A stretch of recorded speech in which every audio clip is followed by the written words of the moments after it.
It was a typical weekday evening, and Michael had just finished his classes for the day. He had a lot of studying to do, but instead of opening his textbooks, he found himself scrolling through his social media feeds. He told himself he would only do it for a few minutes, but before he knew it, hours had passed. Days turned into weeks, and Michael found himself spending more and more time on social media.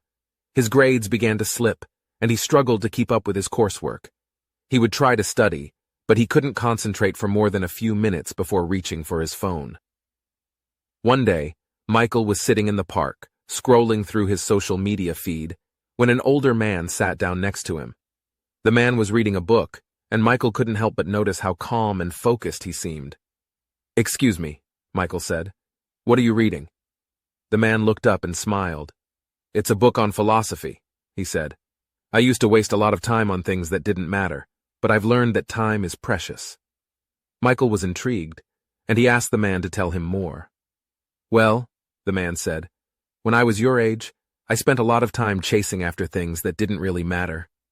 I wasted hours on things like social media and video games, and I neglected my studies and my relationships. It wasn't until I was older that I realized how much time I had wasted." Michael thought about this for a moment. He realized that he had been doing the same thing.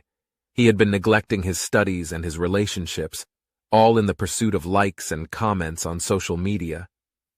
"Thank you for talking to me," Michael said. "I think I need to make some changes in my life." The man smiled. "It's never too late to start," he said. And so, Michael decided to make a change. He set limits for himself on social media and started to prioritize his studies and his relationships. It wasn't easy at first, but he soon realized that he had more time and energy than ever before. He was able to focus on the things that truly mattered, and he felt happier and more fulfilled than he ever had before. In the end, Michael realized that the man he had met in the park had been right all along. Time is precious, and it's up to us to make the most of it.